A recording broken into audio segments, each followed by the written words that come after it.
Gente, boa tarde. Estamos aqui mais uma vez, né? Eu sou Joaquina Carlos, sou do Grupo Ninho de Teatro e estamos aqui com esse workshop que está dentro de um projeto chamado Laboratório de Criação Virtual Trilogia Fractal Gênero. Esse projeto é apoiado pela Secretaria Estadual da Cultura através do Fundo Estadual da Cultura, com recursos provenientes da Lei Federal número 14.017, de 29 de junho de 2020, Lei Aldir Blanc. Em 2020, o Grupo Ninho completou 12 anos da sua trajetória. Em 2019, o elenco do grupo era, e ainda hoje é, composto por 4 homens e 4 mulheres. Dessa forma, articulou-se, em 2019, 2 núcleos criativos, o núcleo feminino e o núcleo masculino, para a concepção de 2 espetáculos, que seriam os 2 primeiros dessa trilogia fractal, que é o nome que recebe esse projeto. Agora, poderia ter estreado esses 2 espetáculos que até então denominam-se Descarga, o núcleo feminino, e Cabras, o núcleo masculino, poderiam ter sido no segundo semestre de 2020 poderia ter sido estreado esses 2 espetáculos, mas aí com a pandemia, quarentena, não foi possível acontecer. Agora, em 2020, o grupo decide por um terceiro espetáculo que é parte dessa trilogia, através da execução de laboratórios de criação virtual, Trilogia Fractal Gênero, que dá o nome a esse projeto. Esse projeto ele tem várias ações. Tem ações fechadas, que é para percorrer todo o processo de criação dos atores e atrizes do Grupo Ninho. Essas ações fechadas já aconteceram várias, entre elas, oficinas sobre gênero e autoescrituras performativas com Janaína Leite, oficinas sobre dramaturgia com Márcio Abreu. Fora isso, nós temos encontros, ainda estamos tendo, desse projeto, visando a montagem desses exercícios cênicos, nas áreas de preparação corporal, com Tomás Aquino, preparação vocal, com Rodrigo Mercadante, audiovisual, com João Miguel, música, com Evânio Soares, iluminação, com Luiz Renato, figurino, Penha Ribeiro, cenário, Rodrigo Frota, fotografia, Jaqueline Rodrigues. Também temos as ações abertas ao público que já aconteceu. Entre elas, nós tivemos, no dia 20 de março, um encontro aberto ao público para diálogos com artistas e grupos de teatro que abordam gênero e sexualidade em suas produções. Estivemos juntas e juntos com a engenharia cênica, com o espetáculo Poliface Edit, com a atriz, diretora Cecília Reifer. Estivemos com Bárbara Leite, com o espetáculo Cardinal, e Bárbara Luz, com o espetáculo Margarida, para você lembrar de mim. Também tivemos outra ação aberta com a Roda Trans, com 6 pessoas de identidade transexuais, Naomi Houston, Rebeca Lima, Yarley Spears, Vitória Rodrigues, Cauê Henrique e Caio Cardoso, isso no dia 21 de março. Tivemos ainda, no domingo passado, outro workshop com o Alexandre Nunes, falando gênero e cenas que importam. E hoje nós estamos aqui com esse workshop, lembrando a vocês que ainda falta outra ação aberta, que quando tiver definido o dia, a gente deixa aqui para vocês divulgado, que chama-se Conversa Fractais. É um diálogo sobre a pesquisa desse trabalho que a gente está fazendo, com Janaína Leite, Márcio Abreu e atrizes e atores do Grupo Ninho. Voltando, como tinha falado, hoje estamos aqui com o workshop com Verônica Isidório, né? Verônica Isidório, uma mulher negra, lésbica, professora e da Frente de Mulheres do Cariri, uma mulher em movimento. Estamos felizes por receber, por Verônica ter aceito o nosso convite e estar aqui conosco. Eu conheci Verônica Isidório nesses movimentos de luta contra a violência contra a mulher, e eu inicio para dar voz à Verônica com um texto da própria Verônica Isidório, que também li, inclusive, no workshop passado. A nossa região do Cariri, conhecida nacionalmente pelo alto índice de violência contra a mulher, em todos os anos que se encontram cada vez aumentando mais essa violência. É necessário dizer que, nesse conjunto de violência, a mulher negra, pobre, LGBT, são as mais atingidas. Isso porque o patriarcado do nosso país tem bases fortes no racismo, nas desigualdades sociais e na LGBTQI+ fobia. Verônica, muito obrigada por aceitar o nosso convite e passamos agora a palavra para você. Gente, só lembrando que, ao decorrer que Verônica vai falando, vocês podem fazendo as perguntas no chat, que ela vai respondendo à medida que for concluindo o seu pensamento. Verônica, fica à vontade e seja bem-vinda. Seja bem-vinda a todos, a todas e todos.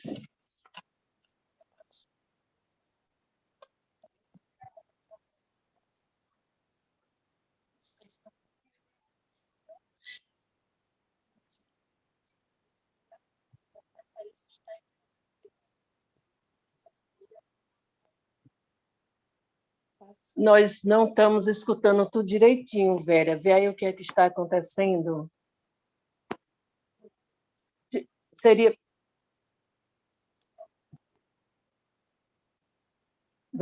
Tu quer sair e entrar de novo, Vera? Essa me está sugerindo.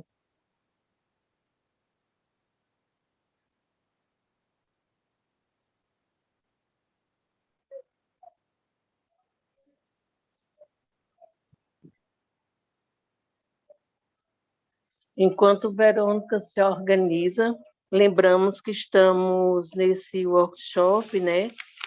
E esse workshop, Verônica vai falar sobre os caminhos da resistência das mulheres no Cariri. Eles combinaram de nos matar e nós combinamos de não morrer. Caminhos da resistência das mulheres no Cariri. E agora? Sim, Vera, estamos ouvindo. Questão de técnica mesmo. Vocês estão vendo Verônica direitinho? Tá, agora sim, Vera.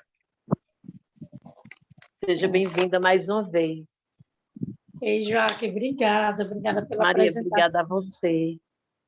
Obrigada a todo mundo que organizou esse momento, que me convidou. Fiquei muito surpresa assim também. Imaginava que o projeto era uma coisa, né, assim, com mais pessoas e tal. Aí depois a surpresa que era só, e eu achei muito grandioso, né, assim, participar desse momento com vocês todas, construindo esses passos, esses laços, né, com a cultura, com a arte. Para nós é sempre um prazer imenso, né? A arte é quem tem salvado a gente nesses momentos aqui de pandemia, a arte que tem dado um suspiro, né, para nós, alentado as nossas almas. Então, eu quero agradecer aqui a todos os artistas, todas as artistas, atrizes, as meninas, Sâmia, Monique e Joaque, que me convidaram para estar aqui hoje, o pessoal que está organizando. Muitíssimo grata por esse momento, né? E aí a gente vem conversando uns dias sobre isso e vai tentando ajustar, organizar uma fala, e aí as coisas vão acontecendo no cotidiano. E aí hoje eu estava aqui me organizando umas coisas em casa, e aí, de repente, quando eu ligo a televisão, está passando aquele filme Linhas Cruzadas, né? Que é um filme sobre racismo, né? Sobre mulheres negras, sobre como o racismo ele é cruel, né? E aí eu fiquei prestando atenção e esse filme ele é muito ele tem uma inserção muito grande na nossa vida, na minha vida. Também sou filha de empregada doméstica aqui no Crato, e a gente vivenciou muitas coisas, né? Que aí a gente vai vendo, eu conversando, estando com a mãe sobre o filme, dizendo exatamente isso, né? De como o racista, né? A sociedade racista, ela é cômoda na situação que ela está.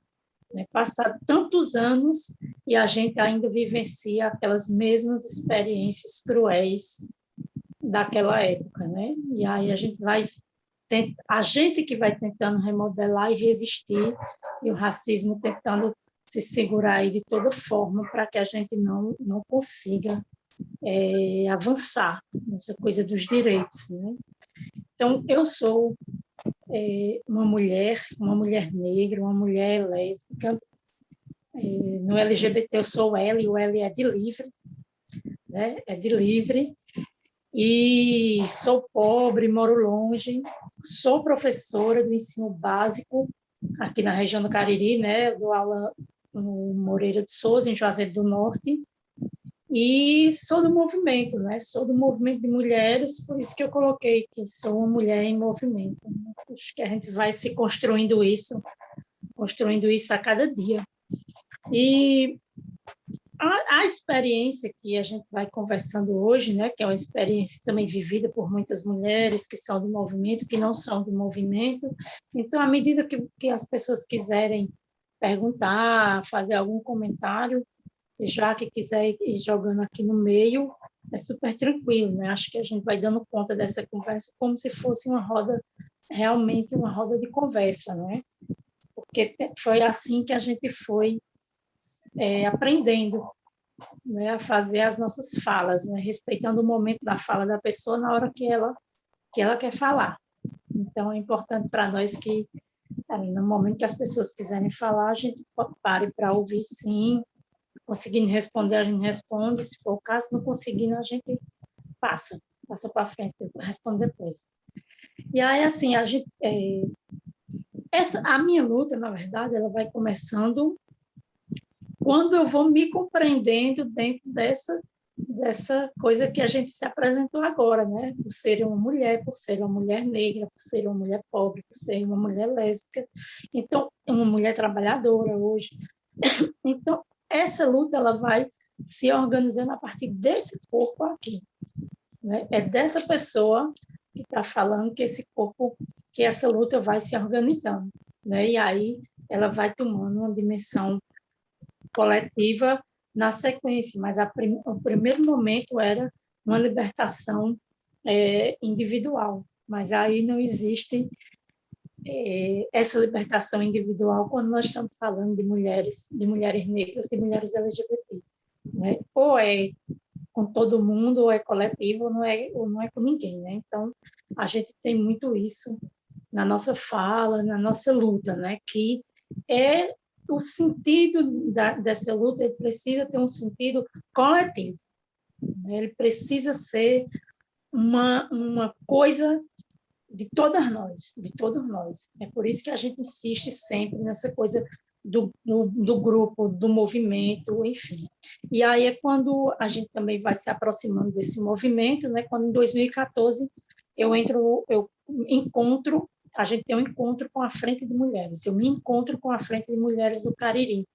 E aí, a partir daí à frente, a gente vai organizando essa frente de uma forma mais elaborada, né? Pensada. Até então, a gente se encontrava, mas eram as coisas meio soltas e tal. E a gente consegue ir organizando a partir de 2014. Acho que algumas pessoas que estão acompanhando conseguem lembrar, né? Nossa primeira saída pública foi numa festa de Barbalha, na festa do Pau de Barbalha, onde a gente, até hoje, vem fazendo essa incidência nessa festa, né? E aí a gente saiu na rua com o Baixa de Feminicídio, pelo fim da violência contra as mulheres, e daí de 2014 para cá, todo ano a gente vem entrando na festa, entrando naquele cortejo do Pau da Bandeira de manhã, naquele domingo da abertura da festa, né?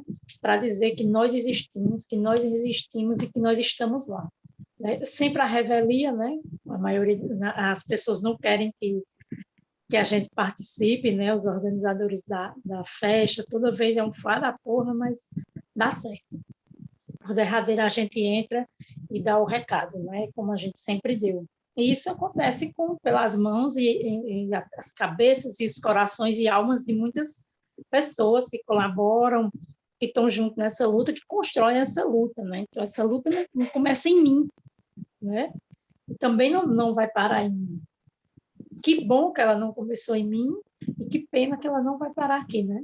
A gente vai precisar continuar lutando por dias melhores, dias mulheres. Dias mulheres virão, é por isso que a gente está nessa luta toda. Então, eu vou me forjando nessa luta a partir do que esse corpo carrega, né?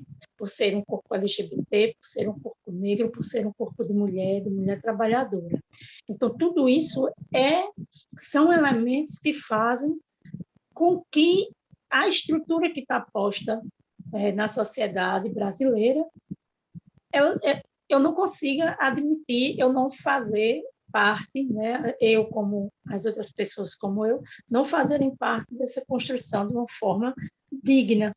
É por isso que a gente faz esse enfrentamento, né, porque a gente quer dignidade para todo mundo, para o nosso povo, para nós, enfim. E aí a gente vai se juntando com muitas mulheres. Daqui a pouco a gente vai mostrar só um videozinho curto, né, que os companheiros estão organizando também sobre o movimento, mas como esse movimento ele vai se encontrando, né? Quem são as mulheres que vão alimentando, retroalimentando essa luta aqui na região do Cariri. Então, quando eu chego, eu me deparo imediatamente com mulheres negras muito fortes. E aí eu me encontro com Verônica e Valéria, que são as irmãs do Bruneck, né, que são duas grandes referências para mim dessa luta antirracista. Eu me encontro com Zuleide, professora Zuleide Queiroz, que é uma outra grande referência, né, do aspecto da mobilização política, né, da mulher no poder. Zuleide carrega isso com ela e transmite isso muito lindamente para a gente. E aí a gente vai encontrando outras mulheres. A gente encontra Mara, né, que fundou o Conselho LGBT aqui, junto com Celeide, junto com Edna, junto com tantas outras mulheres. Né? Mara Guedes é uma força muito grande para esse movimento de mulheres aqui na região do Cariri. E aí a gente vai encontrando Francisca, vai encontrando mulheres mais jovens que vão assumir a luta depois. Aí eu encontro com Suame, encontro com Andréia, né? Aí eu encontro com Leda, e aí a gente vai se encontrando, encontro com Joaquina, né? Nessa luta, com Raquel Paris, enfim, são muitas mulheres que a gente vai se encontrando para dar sentido, né? Para saber essa coisa de que a gente se junta e o que é que nos fortalece, né? Quando a gente se junta. E Cláudia Regiane sempre trouxe isso para nós, né? O que nos une nessa grande luta, nesse grande sentido. Cláudia Regina e Verônica Cocão sempre trouxeram essa coisa para nós, né? O que é que nos une? Cláudia Regina também uma grande referência, né, nessa luta política também aqui na região. E aí a gente vai se fortalecendo uma com as outras e fortalecendo a nossa atuação política de uma forma bem mais organizada, né? Até que hoje a Frente é um movimento muito conhecido no estado do Ceará, mas aí não é só, né?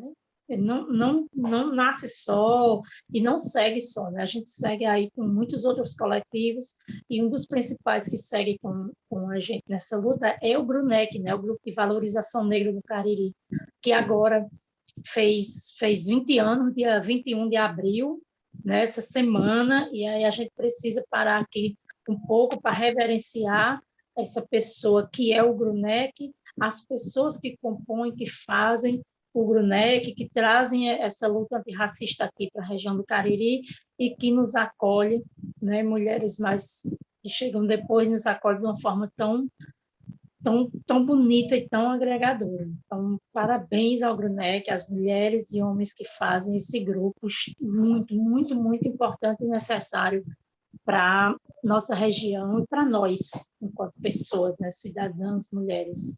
E aí, nesse grande encontro de mulheres, nessa grande roda de mulheres, de movimentos que vai se formando aqui no Cariri, vão surgindo muitos outros coletivos, né? Surge o Preta Simoa, surge o Maria, surge o Piquenique Feminista, e tudo isso é muito, muito grande, né?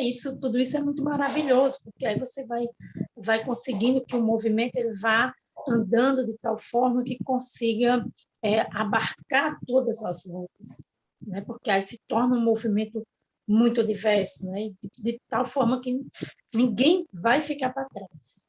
A ideia é que ninguém fique para trás. E essa coisa de que uma sobe puxa a outra, que é uma deixa muito forte do movimento de mulheres, né, construída, inclusive, naquela história da Marcha das Mulheres Negras de 2015, né, essa coisa de uma sobe e puxa a outra, é isso mesmo. Toda vez que uma chegar no degrau, puxa a outra para que a outra também siga com a gente nessa luta, né, na igualdade.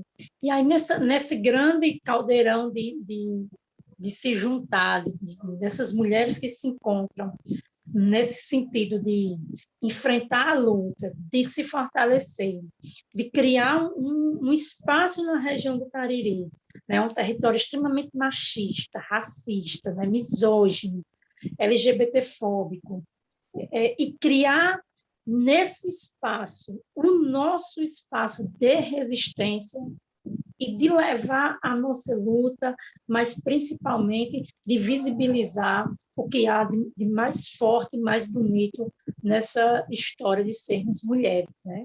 Porque, afinal, somos forjadas numa beleza muito grande, né? Numa beleza muito forte. Isso tem dado sentido ao nosso caminhar. E aí, nesse vídeo, né, que Nívia Uchoa, que também é da Frente de Mulheres, produtora, audiovisual, grande fotógrafa, a gente sempre diz para ela que ela é a maior fotógrafa do estado do Ceará, uma das maiores do Nordeste para nós, com certeza.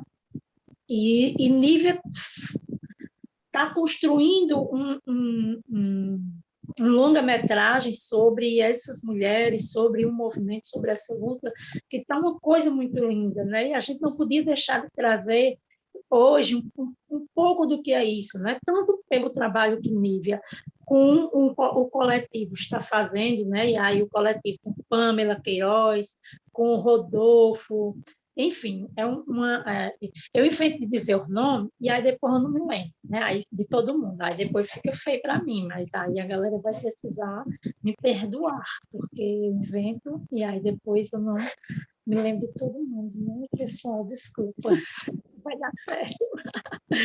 Mas é uma equipe muito maravilhosa, né? Que está construindo esse longa, e a ideia é que a gente corra o mundo, sim, com ele, porque vale não só pela luta e pela força que é o movimento de mulheres na região do Cariri, mas pelo sentido que essa história de mulheres, independente de quem seja contada por nós. Então, nada de nós sem nós. Tudo que for falar de nós tem que ter a nossa presença. Então, eu queria que Sâmia colocasse um pouquinho o vídeo, né, para a gente ver, um curtinho. Tem um nome lá, mas eu chamo um trailer, um resumo, mas elas têm outro nome lá, tá bom? É um mais técnico. Aí Sâmia vai colocando para a gente.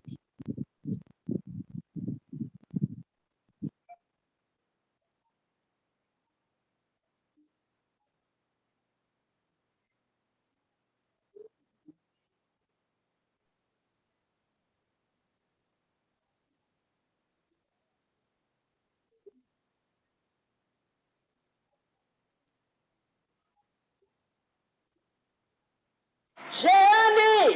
Presente. Silvani! Presente. Agora e sempre. Mariane! Presente. Agora e sempre. Mariane! Presente. Agora e sempre.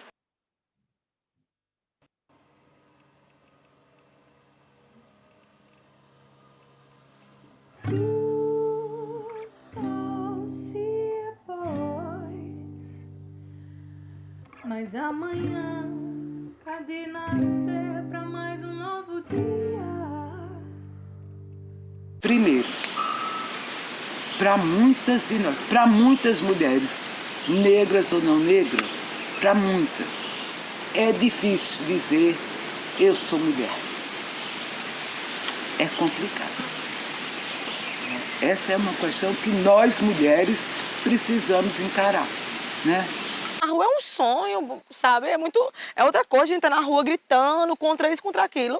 E quando a gente tá dentro de casa, a gente vê essa questão da violência, é tão louco tudo isso que a gente não sabe a quem recorrer. E o patriarcado, dentro dessa estrutura de necropolítica, ele decide que quem deve viver são os homens.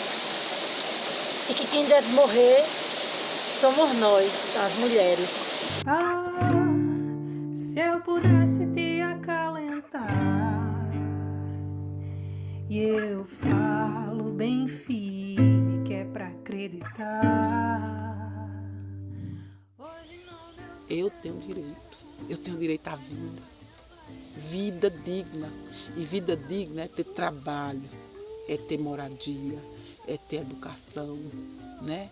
São esses valores que a gente construiu. É viver bem, é bem viver.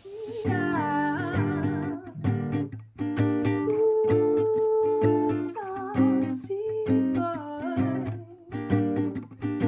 mas amanhã há de nascer pra mais um novo dia.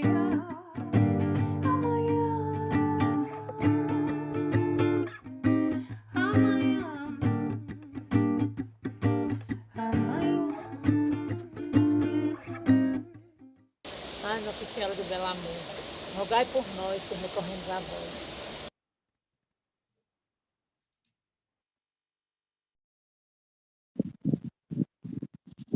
Então, esse é o teaser, né? Esse é o nome técnico, né?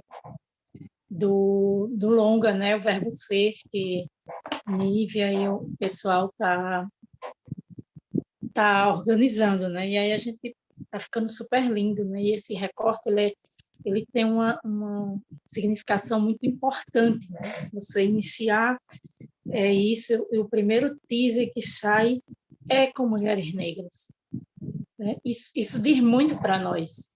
É muito importante ter essa visibilidade, esse reconhecimento, né? de que começa com as mulheres negras, né? Aqui no Cariri começa com as mulheres negras e em vários lugares começa com as mulheres negras, e nós não podemos perder isso de vista, né? O sentido que a gente vai dando a essa luta é a partir desses passos que vêm de muito longe, né? Que é o passo, que são os passos das nossas ancestrais, né? Que é o passo de quem veio antes da gente. É por isso que a gente insiste tanto, né? Que seja dito para as pessoas que começa com as mulheres negras, começa com a gente, né? E por que começa? Porque há essa dor que a gente vivencia cotidianamente, né, pela mão do racismo, é uma coisa muito, mas muito cruel com a gente, né, que aniquila a nossa vida. E quando Verônica diz é pelo bem viver, né, é isso mesmo, né, tudo que a gente está fazendo hoje, individualmente, coletivamente, na luta, nossas relações individuais, de casa, é pelo bem viver, pelo nosso bem viver, pelo bem viver da coletividade. Então, buscar esse bem viver, é preciso que a gente compreenda a magnitude do que é que nós estamos falando.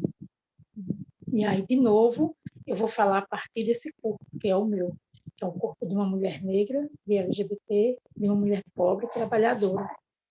Então, é esse corpo que ele é rechaçado pela sociedade, esse corpo que é negado, esse corpo que não pode ter prazer, esse corpo que não pode ter amor, esse corpo que tem que estar escondido, né? É esse corpo que tem que estar apto ao trabalho pesado, é esse corpo que tem que estar nas filas pelo auxílio emergencial, é esse corpo que tem que estar nas escolas com menor qualidade, né? É esse corpo que vai ser encontrado nas noites sem nenhuma identificação e alvejado a bala, né? Sem nenhuma identificação. Então é por isso, né? É por isso que a gente insiste que essa luta ela precisa trazer essa representação do povo negro, né? Das mulheres negras.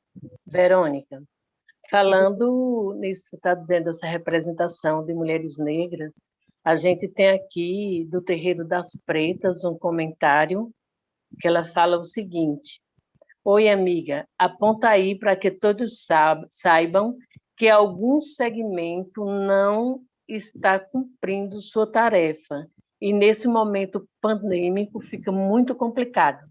Você pode desenvolver, falar alguma coisa sobre Sim, isso que ela está pedindo? lá no terreiro, Verônica, Valéria, as cocão, tudo em Valesca, as pequenas, as grandes, todo mundo, um cheiro bem grande para elas.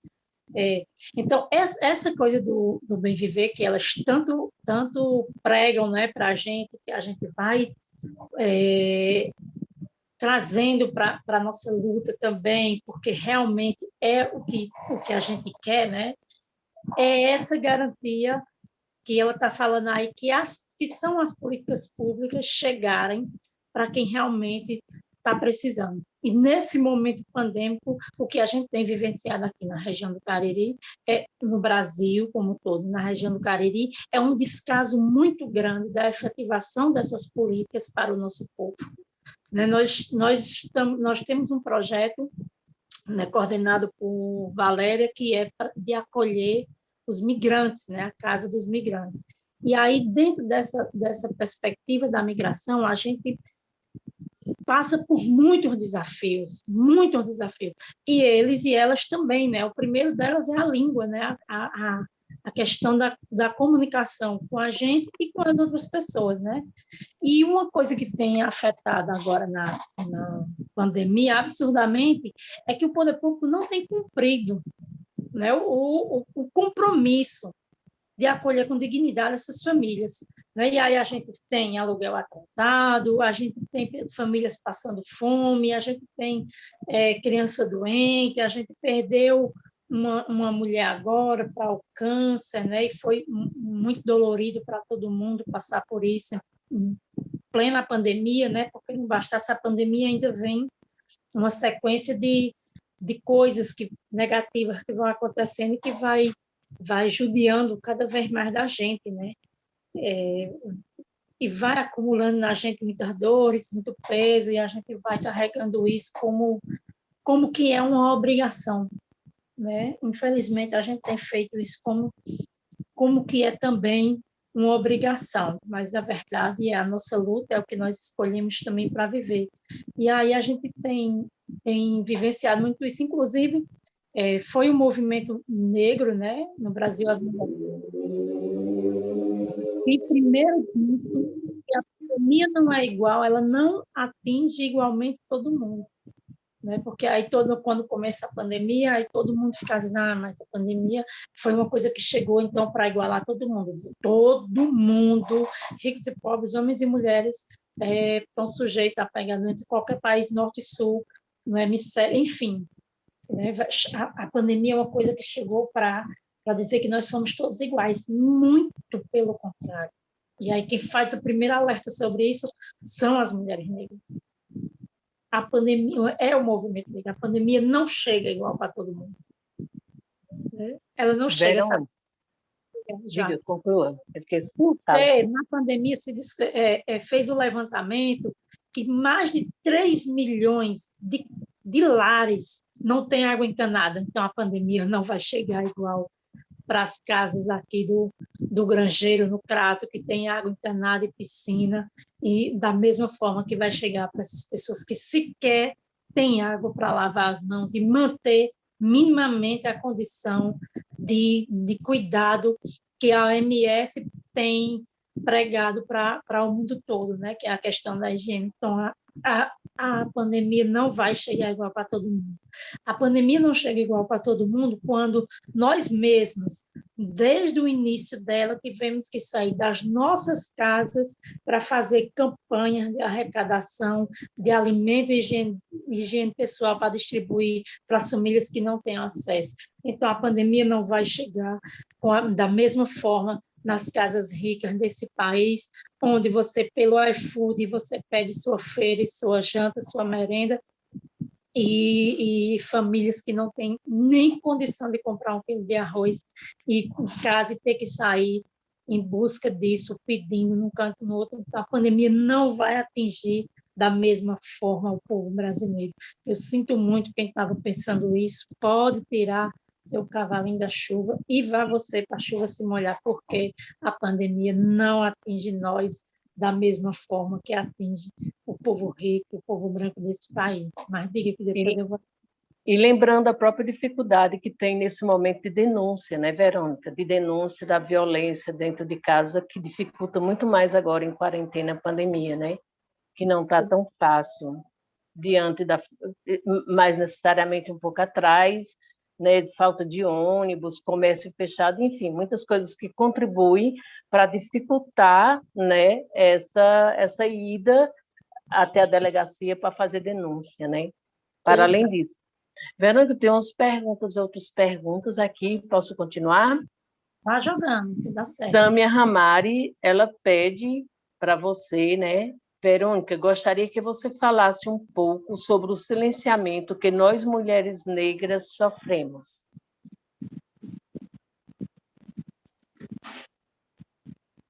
Sim, já segue, né? Pode seguir. Quer que ver se tem outras que possam... Qualquer coisa já indo, né? É que são perguntas e comentários mas vou fazer.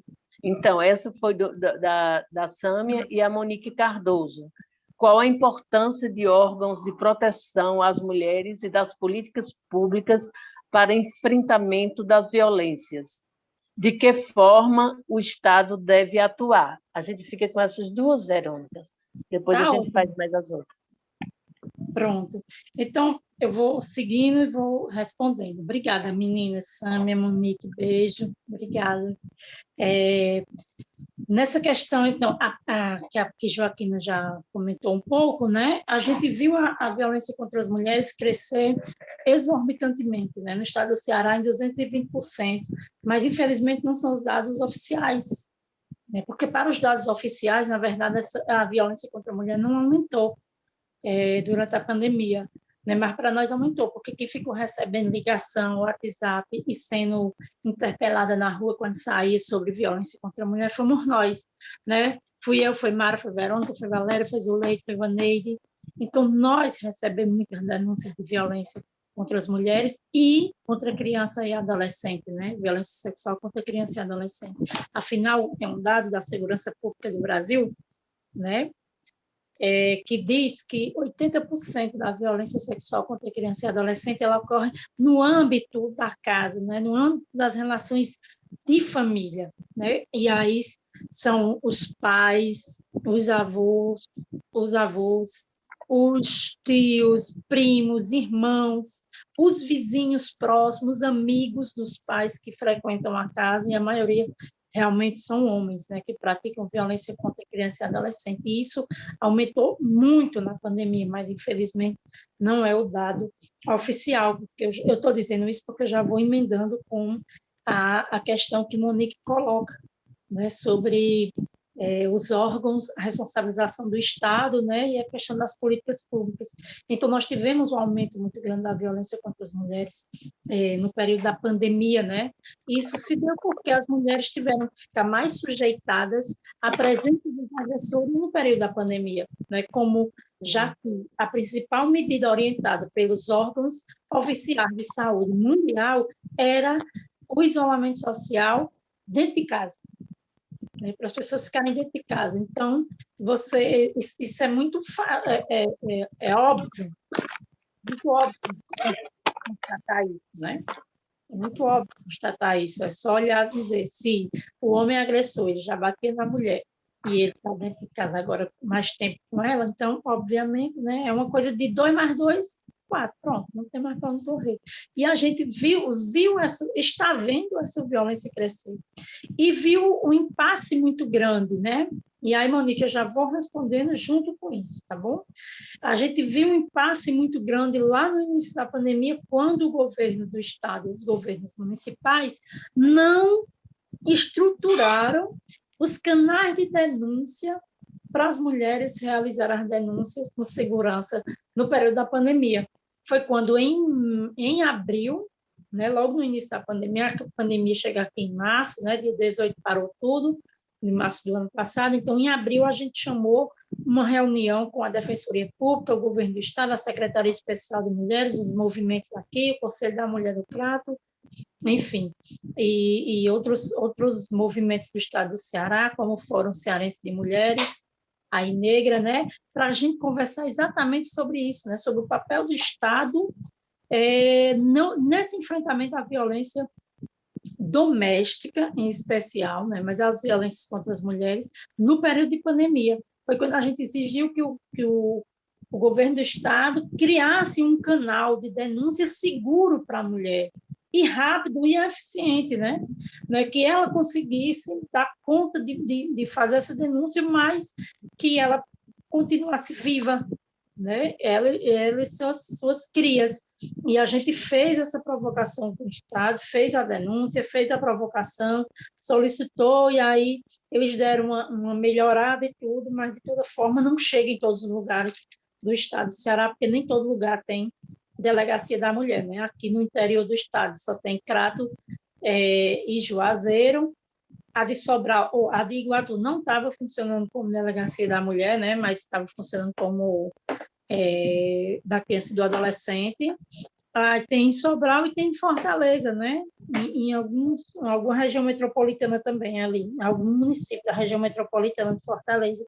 Então, mas é um número muito ínfimo, né, de equipamentos para atender mulheres em situação de violência, né? E aí o papel do Estado nisso é fazer com que a política de enfrentamento à violência contra a mulher, organizada a partir da Lei Maria da Penha, ela funcione.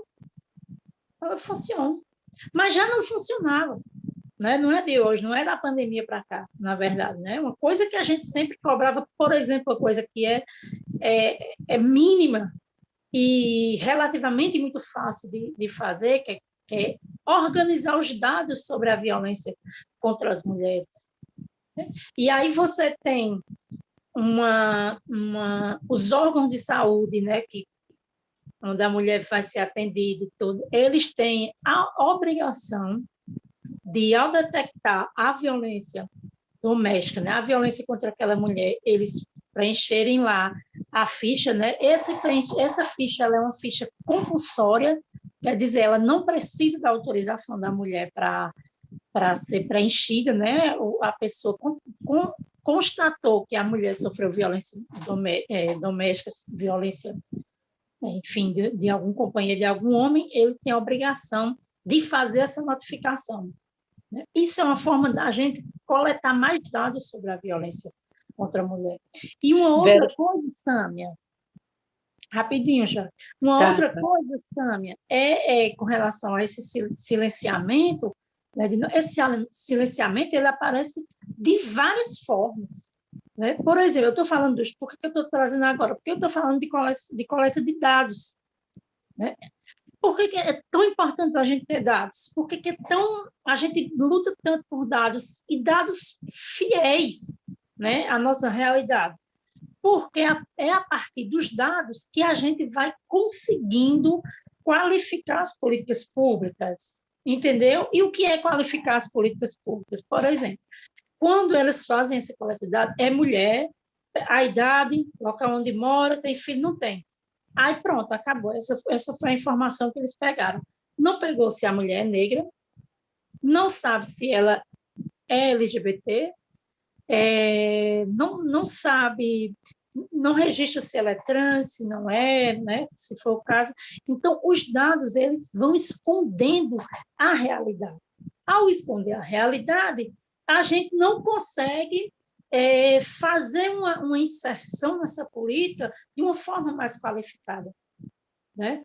Então, são os dados organizados e oficiais, né, que vão permitir que a gente, por exemplo, consiga construir uma política de saúde da população LGBT. Né? São os dados que fortalecem a nossa luta para criar política de saúde da população negra. Então, se você guarda esses dados, se você silencia esses dados, se você não coleta, se você não divulga esses dados, é como se essa população ela fosse toda igual e toda a política vai servir para ela e não vai. Não vai. Nós precisamos que a política ela seja específica. Né? Ela seja específica. Por exemplo, a gente precisa que a população LGBT tenha um acompanhamento diferenciado, a gente precisa aquela luta nossa pelo ambulatório T na região do Cariri, é uma luta real, existente, insistente, e nós vamos continuar até a gente ter um ambulatório para atender a população de travesti e transexual que precise, que queira se utilizar dessa política para fazer as transformações no seu corpo de forma segura, porque nós não aguentamos mais ver as nossas meninas jovens, meninas e mulheres travestis transexuais morrendo por conta como é que chama? Das aplicações erradas, inseguras, sem higiene, entendeu? E de má qualidade. Né? Então, é por isso que a gente precisa que então, silenciar esses dados é uma forma também de matar essas populações. Então, silenciar as mulheres negras é uma forma de não reconhecer a força, o poder e de matá-las, e de nos matar aos poucos, né? Porque você não permite que a gente expresse nem sequer a dor física que nós estamos sentindo quando nós vamos no médico, o médico poder tratar, quiçá poder falar das nossas dores emocionais e psicológicas. Diga, Jaque.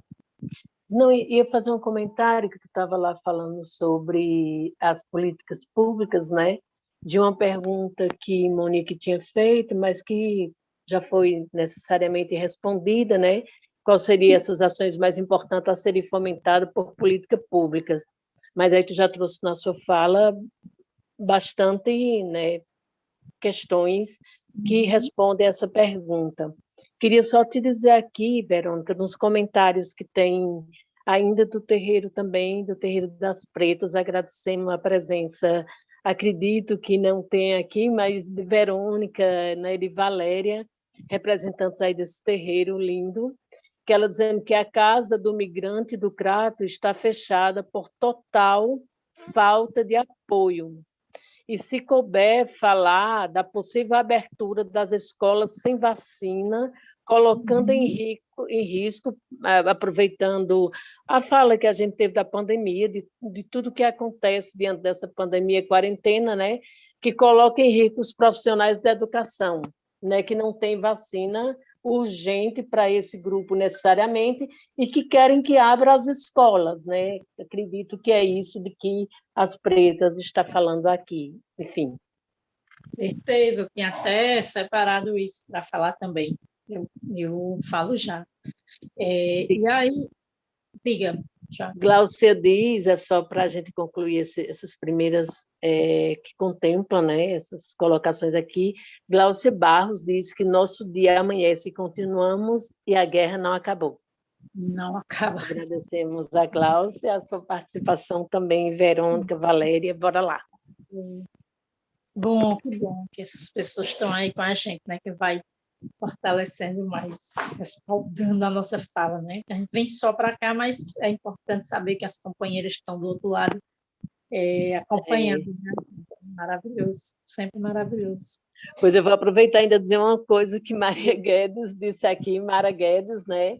Que ela disse que a luta de enfrentamento à violência contra a mulher é uma obrigação do Estado e de toda a sociedade.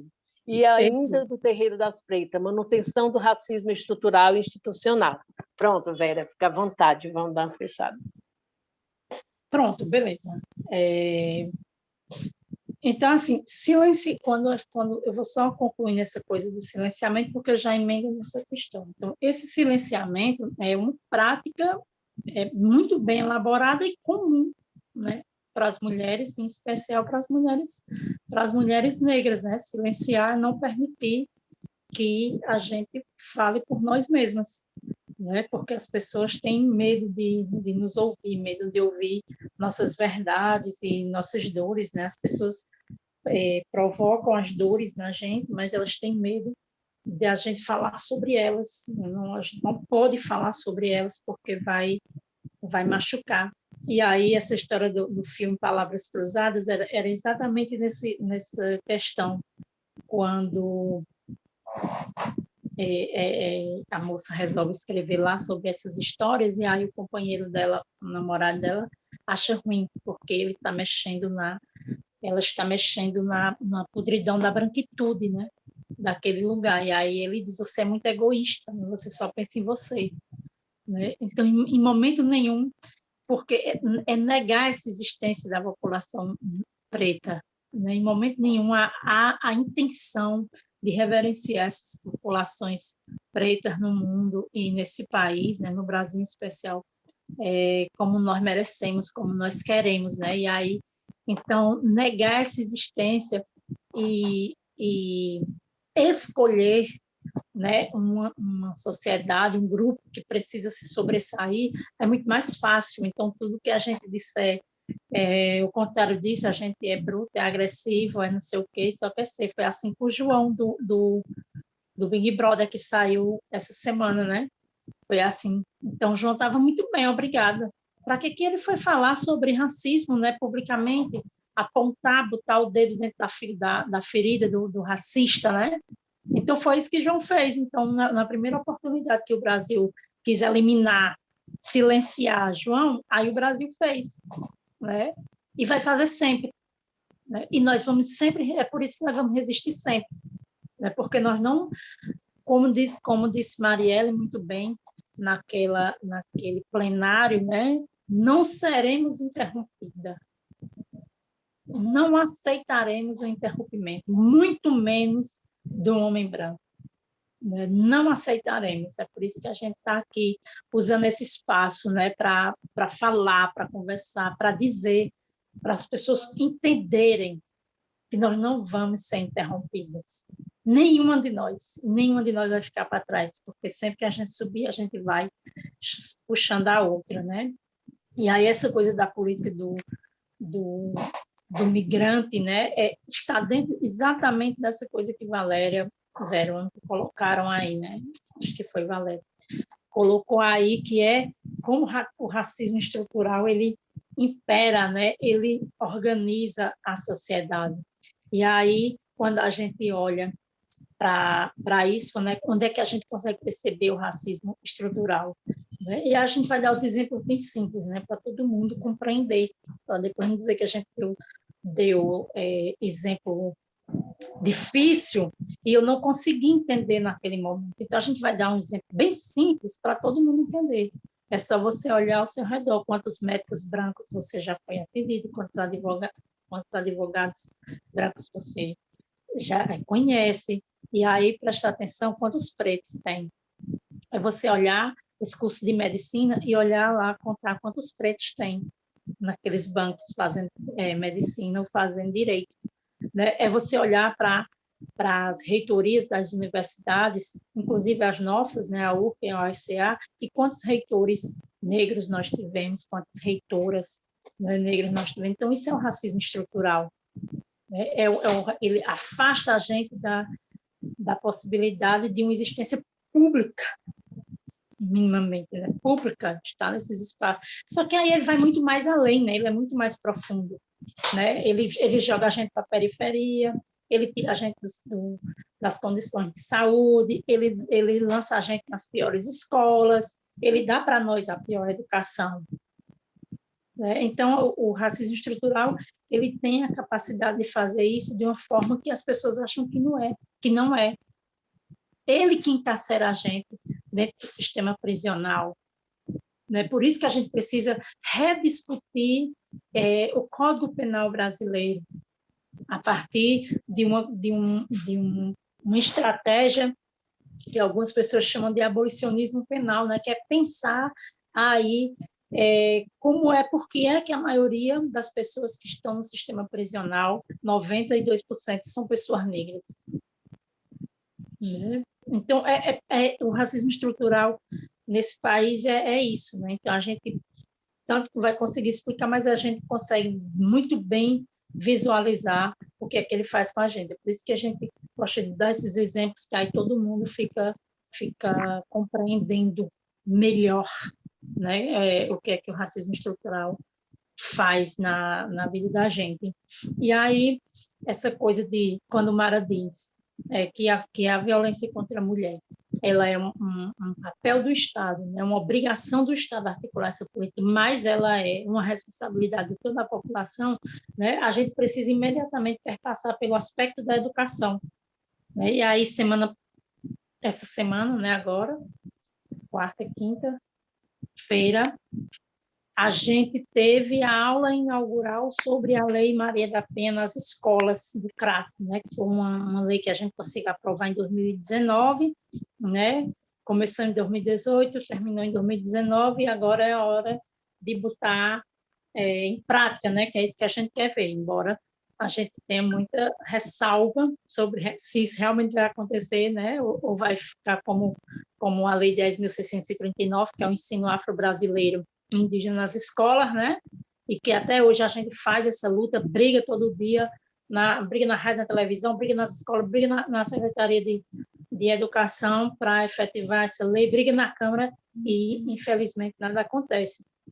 Então, quando a gente diz que é responsabilidade de todo mundo, é isso, né? A gente pensar uma outra educação para os nossos meninos, nossas meninas, né? Filhos, sobrinhos, alunos, alunas, pensar uma educação que desconstrua o aspecto da violência, desconstrua o aspecto das soberanias, tanto da soberania da cor, quanto da soberania da classe, como da soberania do gênero, pensar uma educação mais inclusiva, pensar uma educação horizontal, pensar uma educação dialogada com os aspectos reais da nossa população.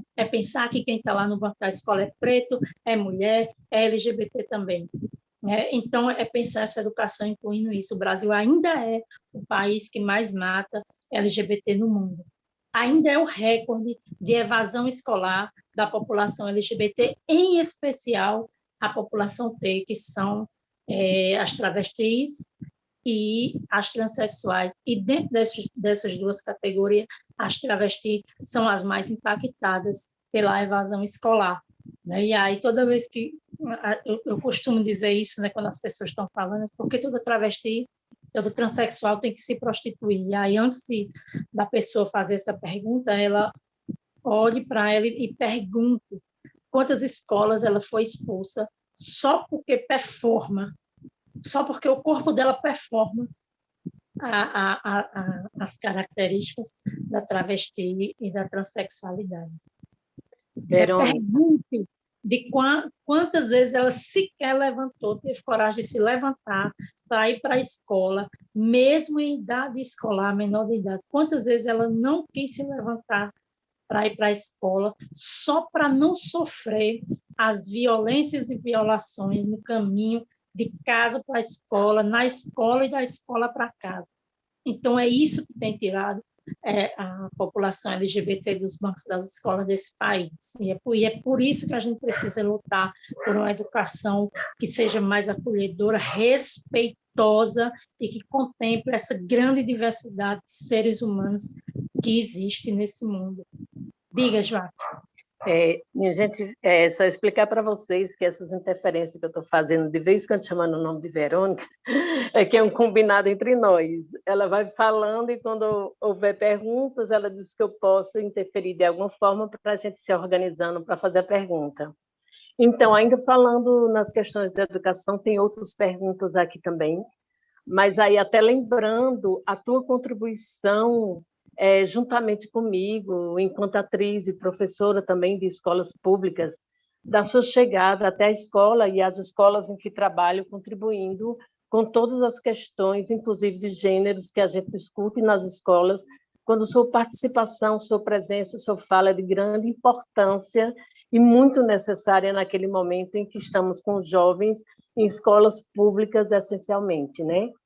Aí daí, Verônica, vem também uma pergunta do Fagner Fernandes, que diz: Oi, Verônica, na tua experiência como professora no ensino médio, você sente mudanças positivas no comportamento das ou dos jovens na questão das relações de gênero?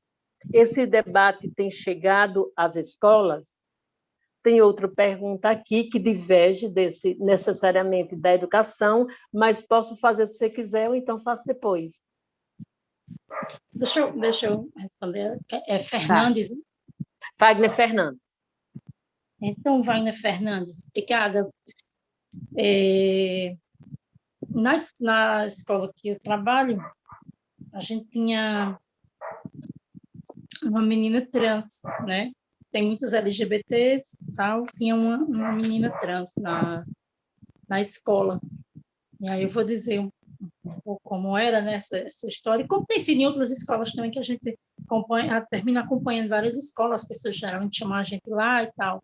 Então, na escola, a relação dos estudantes e das estudantes com essa questão LGBT é muito mais natural, né? Muito mais lindo, assim, como essa juventude se relaciona com isso, né? Então, a gente concebia mais despreparo, tabu, né? E medo, insegurança, né? No corpo de trabalhadores da escola e dos pais, né? Entre eles vão conseguindo se organizar, se relacionar de forma muito linda. Claro que eu também não vou aqui dizer que não vai ter nossos alunos e alunos conservadores, mas não é nas escolas que eu vi, né, nos espaços que eu andei, não é a maioria. Então, a gente não tem. Eles, muito pelo contrário, eles mesmos se resolvem, eles mesmos se organizam, eles mesmos admitem suas relações de afeto da forma que podem, que querem. Esses impasses mesmos, eles acontecem no âmbito da família e das relações dos adultos, né, dos trabalhadores, das escolas, das instituições de ensino no geral, né? Entre eles, isso não tem sido uma coisa tão gritante, não, mas obviamente isso acontece, mas eu acho que a gente está caminhando para uma melhor relação dessa juventude, né, desses adolescentes com essas relações de gênero do que, é claro, a minha geração, a geração de algumas pessoas antes de mim. Eu acho que eles conseguem vivenciar essas experiências de uma forma muito mais prática, de uma forma muito mais livre, né, muito mais livre, e a gente tem visto isso em vários locais, né? A gente tem uma adolescente aqui, uma sobrinha, né, 17 anos, e que ela relaciona essas coisas com muita tranquilidade, né? Não sei, claro que ela tem uma influência, né, da família toda, que a gente tem essa coisa toda, a família toda, né? Mas eu tenho visto que a gente entre eles, a gente tem conseguido avançar muito nessas relações de afeto, de convivência e tal. Agora, é preciso que, no aspecto da educação formal, esse elemento ele apareça de uma forma mais pensada, né, para a professora conseguir lidar melhor com isso. Afinal, há uma disparidade geracional que muitas vezes impede algumas compreensões, mas que com formação, conhecimento, informação, a gente consegue tranquilamente superar isso. É isso que a gente espera, inclusive com a Lei Maria da Penha, que a Lei Maria da Penha nas escolas no Crato, ela seja o primeiro, ou seja, o pontapé inicial para a gente falar sobre essas relações de gênero no geral, no âmbito escolar, e desconstruir aí essa cultura mais conservadora e LGBTfóbica, né, que assola ainda nossa sociedade, né? E aí, já pegando esse gancho da escola, e aí Valéria tinha falado, eu também havia anotado para a gente falar aqui, né, é sobre como a pandemia ela tem tratado sobre essas questões também, né? Houve uma pequena ruptura nessa coisa da pandemia, porque aí alguns profissionais, as instituições de ensino em geral, elas aproveitaram a pandemia e essa agonia que estar na frente das telas para dar aula e tudo, e foi negligenciando essas pautas, né? Essas conversas e tal. Agora que a galera está voltando, retomando essas discussões em alguns espaços, mas aproveitou o momento para negligenciar e dizer que não falou por causa da pandemia. E aí a pandemia aumenta, né? E a gente, mais uma vez, pede, sim, para que as pessoas fiquem em casa, respeite o isolamento social, use máscara, higienize as mãos sempre que puder, quando puder, se puder. E, assim, nós somos muito, mas muito a favor do isolamento social. Mas nós somos a favor que as pessoas também tenham o que se alimentar. Então, propor um isolamento social sem propor um auxílio emergencial digno para as famílias, porque um auxílio emergencial no valor de R$371, que é o máximo, né, que pode chegar nessa etapa de agora, né? Então, é instaurar oficialmente a necropolítica nesse país. É escolher quem é que vai morrer de fome. É direcionar as famílias pobres, pretas, para o matador, né? Então, propor o isolamento social sem dar condições para as famílias minimamente se alimentarem, escolher quem é que vive e quem é que morre nesse país, e a gente já sabe que a escolha foi feita. Tanto que quando a gente escolhe esse tema, né, da Conceição Evaristo, eles combinaram de nos matar e nós combinamos de não morrer, dizendo exatamente isso, né? Porque eles já escolheram quem é que morre e a gente vai permanecer vivo porque nós vamos continuar resistindo, e nós vamos resistir assim, fazendo campanha, acolhendo as denúncias, fazendo denúncias, fazendo enfrentamento, articulando as políticas públicas, denunciando o poder público, cutucando o poder público para que as famílias consigam ter condições de vida, de existência. Então, voltar às aulas presenciais, ainda mais até o 9º ano, né, que são crianças ainda, num momento em que a pandemia ela vem de uma forma brusca, aí tirando a vida de milhares e milhares de pessoas todos os dias,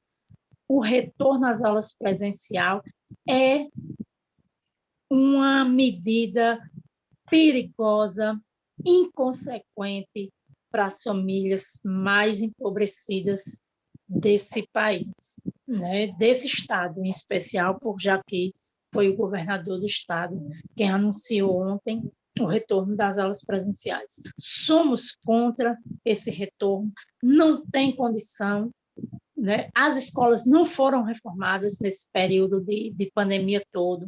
Tem escola que não tem nem banheiro, água nos banheiros para lavar as mãos. Escolas na zona rural, nem banheiro para as necessidades fisiológicas. Tem os meninos que fazem no mato mesmo. Os transportes escolares, poucos, inseguros, então vão lotados com esses meninos, essas meninas dentro, as mães em casa preocupadas, os meninos trazendo o vírus para dentro de casa, se lá você já não consegue ter um controle total disso, imagine tendo que liberar o menino no turno para ir para a escola. Né?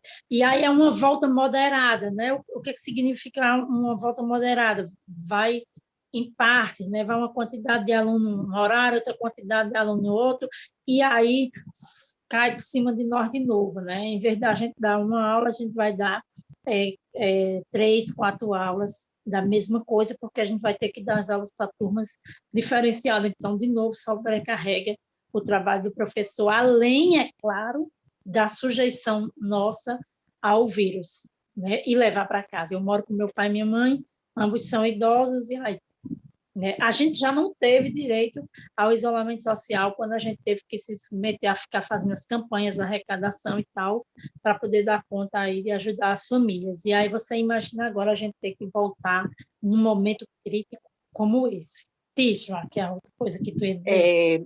Fagner agradece, Verônica, a tua fala como resposta da pergunta que ele fez, né? Nívia Shoa faz comentários, né? Inclusive, Nívia, acabamos, né, de passar. Lindo, né? Fala de potência, Nívia, né? E a gente tem aqui mais um comentário de Maria Guedes, né? Que diz: é verdade, Verônica, o encerramento. Desculpa, o encarceramento é predominantemente preto e pobre. E o desemprego, ela continua, e a violência tem cor e condição social. E ainda referente à pergunta que tinha para lhe fazer, vamos voltar agora um pouco para nossa Santa Beata Maria de Araújo, né? Que, Ave Maria, que sim, sim, sim, para a Santa, né?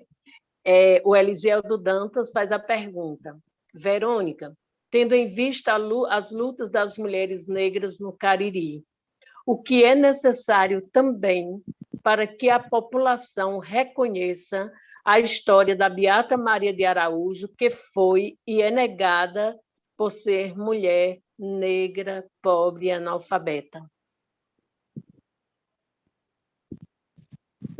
Primeiro é deixar de medo, né? Segundo é ter coragem de enfrentar. Terceiro é acabar com esses privilégios, né? Querer se desfazer dos seus privilégios de gente branca, né? De uma igreja totalmente embranquecida e isso. Mas eu acho que está tendo um movimento muito forte, né? Pela habilitação da Beata, e aí Valéria faz parte desse, né? O Bruneck, na verdade, né? E Valéria faz parte desse movimento, Cláudia Rejane, nós, né, à frente, eu, Cláudia, Zuleide, Maria, Alana. Então, existe um grupo de pessoas, Carla, que tem feito esse enfrentamento aqui pelo reconhecimento legítimo da pessoa da Beata Maria de Araújo como a protagonista do milagre e como uma santa nossa, uma santa popular, né? Uma santa nossa. Claro que para isso a gente tem enfrentado aí muitas coisas, né? Porque afinal uma mulher preta de estatura baixa, né? Como foi comparada lá por um dos padres, como uma figura, eu não me lembro o nome dele, uma figura animalesca, né, de aspecto animalesco. Então, as pessoas não querem reconhecer uma mulher dessa como santa, né? Mas aí a gente diz que reconhecer a Beata como santa é reconhecer toda a história de força e resistência das mulheres negras na região do Cariri. Talvez o medo grande também seja esse, mas nós precisamos continuar essa luta, elevar sempre o nome da Beata, fortalecer todo o movimento de habilitação da Beata, para que a gente consiga, né, e juntar os documentos e pegar a caneta e contar essa história como a gente quer que ela seja contada, com a verdade, né? E achar o corpo da Beata deve ser a primeira reparação que a igreja deve fazer em memória a essa mulher, né? E em respeito ao povo preto desse Cariri, né? Desse Juazeiro, desse Crato, desse Cariri todo. E de comentários até, né, Verônica, dessa santa no Nordeste, no Cariri, aí negro, tudo isso como se isso fosse... Quem é que define, que diz necessariamente que alguém é santa, né? E nós lembrei daquele encontro que a gente teve no Memorial, Verônica, em que a gente... Muito lindo, né? A entronização, não foi a entronização da Santa Beata Maria de Araújo, né? Que foi lindo, um movimento muito bonito, com todas e todos lá presentes, num canto e numa reza só, né? Da santificação dessa mulher.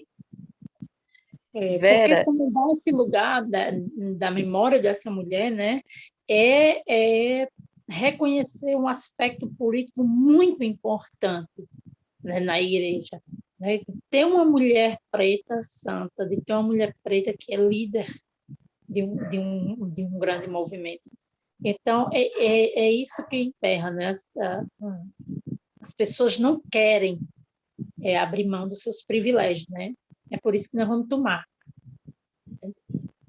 E esses movimentos continuam, não é, Vera? Sim. Lá na Praça do Socorro, enfim, todos os aniversários possíveis de comemoração e de parabenização a essa mulher, a Santa Beata Maria de Araújo, está sempre acontecendo, né? Inclusive, independente de pandemia, as pessoas se organizando com todos os cuidados, né? Com imagem. E fundamental hoje, a imagem está se conquistando, né, o espaço, que é de direito dessa imagem da Santa Beata Maria de Araújo, está junto à imagem do Padre Cícero Romão Batista, né? Que é outra luta de presença. E levar essa imagem, presentear as pessoas com ela, ter ela em casa, né? Colocá-la, popularizar cada vez mais essa imagem, né? Que as pessoas lembrem, reconheçam. Tem pergunta, já? Tem mais comentário de Maria Guedes que diz: parabéns, Verônica, toda transformação destes valores discriminatórios passa essencialmente pela educação, é um processo longo, porém possível. Continua dizendo, de todas as falas, né, que é verdade, volta às aulas, dessa forma vai piorar a infecção. Diante da tua fala, que já teve os comentários, ela está aqui contribuindo com a fala dela. É isso, dá continuidade, então, à tua fala, Verônica, fica à vontade. Pronto. Nós temos quanto tempo ainda para poder... Nós temos em torno... O tempo que você quiser, mas se for dentro do tempo que nós estamos pensando, nós temos aqui em torno ainda de meia hora, por aí, 20 minutos, meia hora, fica à vontade. Então, vamos lá, porque tem umas coisinhas ainda, né? Tem vídeos ainda e tal, né? Bora para frente. E essa coisa mesmo da gente ir juntando as lutas. Então, todas as lutas que vão aparecendo, né? Chega da Beata, chega a luta ambiental, enfim, a gente precisa ir acolhendo, né? Porque nós não estamos só. E aí, pensando nessa coisa de que as coisas vai tudo acontecendo ao mesmo tempo, simultaneamente, que você não pode esperar vencer a luta LGBT para fazer a luta das mulheres negras, para depois fazer a luta pela saúde. Então, a gente vai fazendo tudo ao mesmo tempo, toda hora, né? E aí a gente não pode deixar de falar da questão da interseccionalidade, né? E essa interseccionalidade é justamente isso, né? Também essa coisa de tudo acontecer junto ao mesmo tempo num corpo só, né? Sou eu ser mulher, ser oprimida por ser mulher, por ser preta, por ser sapatão, por ser pobre, por morar longe, por ser do Nordeste, no Ceará, no Cariri, é isso tudo. Mas, para além disso, né, é preciso interseccionalizar a luta, né? É reconhecer a necessidade de imprimir essa energia contra todas essas opressões simultaneamente. Não é apenas você reconhecer que elas existem. Tudo bem, mas e aí? Então, a gente precisa enfrentar essa luta compreendendo que essas opressões em cima de um corpo só, de uma população, de um grupo de pessoas, ele pode destruir, dizimar essas pessoas, esse grupo. Então, a luta ela precisa estar linkada com isso. Então, você precisa, não pode esquecer de nenhum ponto desses, né? Você não pode deixar para depois, né? Você não pode fazer aqui a luta das mulheres sem, por exemplo, a gente falar das mulheres do sistema prisional, das mulheres que estão encarceradas no sistema prisional aqui na região do Cariri, né, já em situações extremamente desumanas, precárias. A gente já fez denúncias, a Comissão de Direitos Humanos da Assembleia Legislativa já veio, já fez os relatórios, nós já fizemos relatório no outro momento também sobre essa situação dessas mulheres, e é uma preocupação muito grande para nós, né?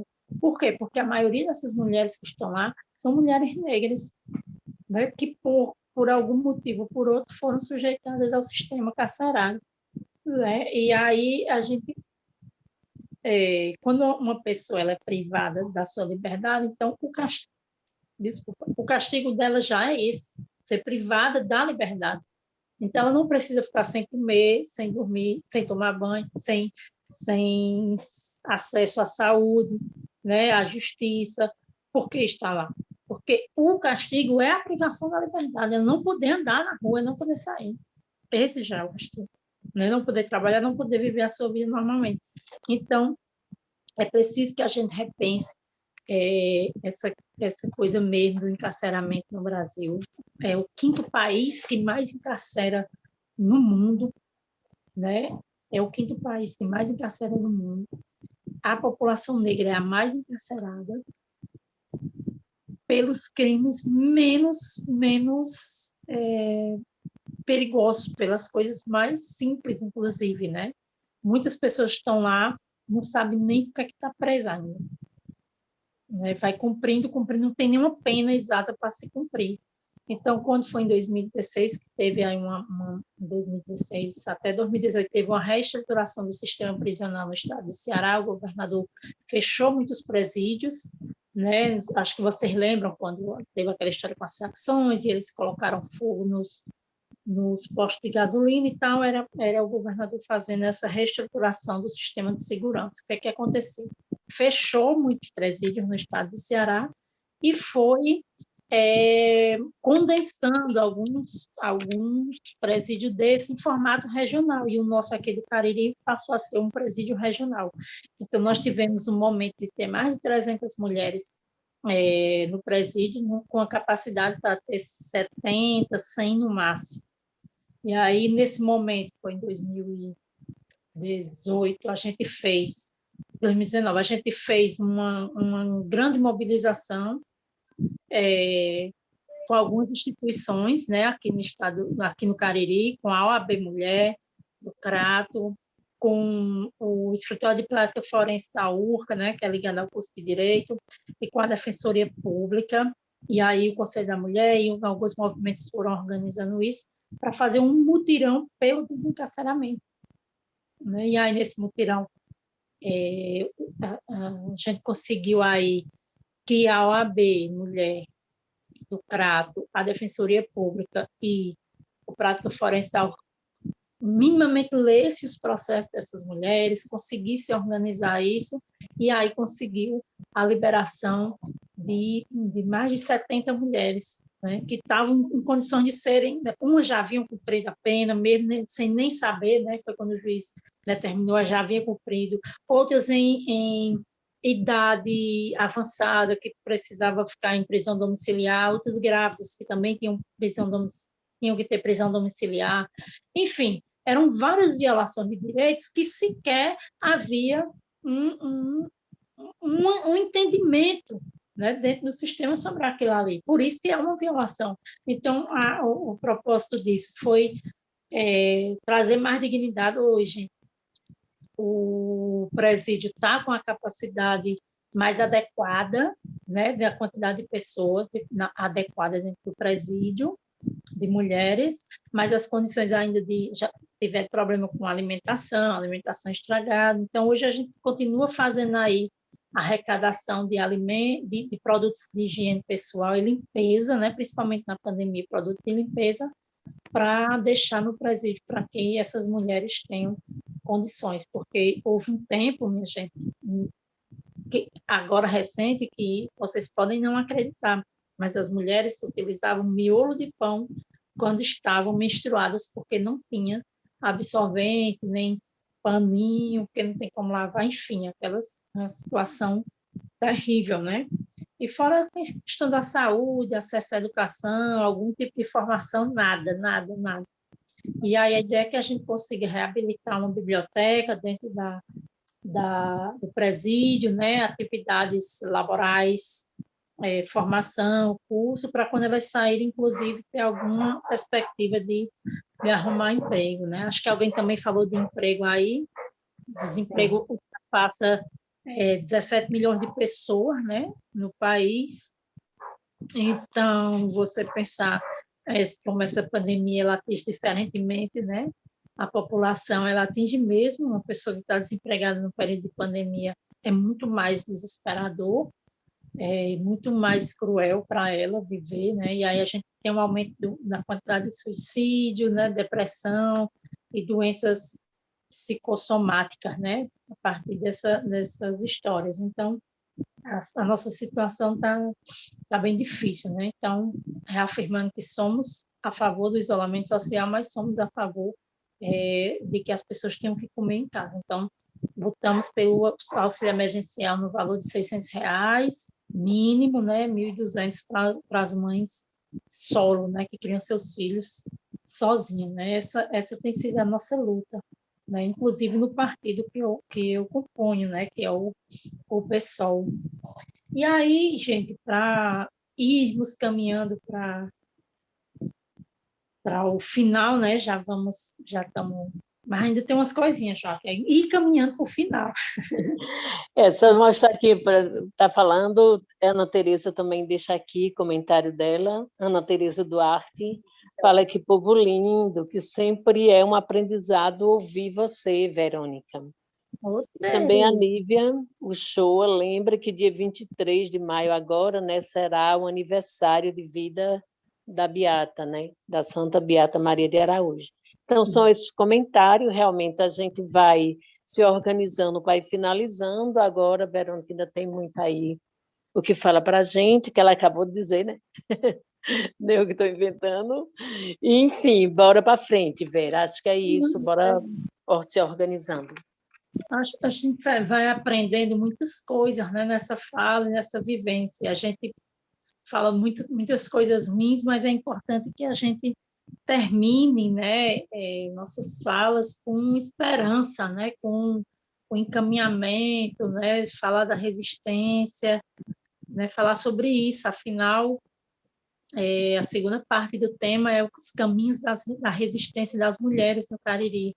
Então, como é que essa resistência vai se dando, né? Claro que a gente vai se mobilizando a partir de muita dor, de muitas mortes de mulheres. Nós terminamos o ano passado, dezembro, com 32 mulheres assassinadas na região do Cariri. Nós já tivemos 3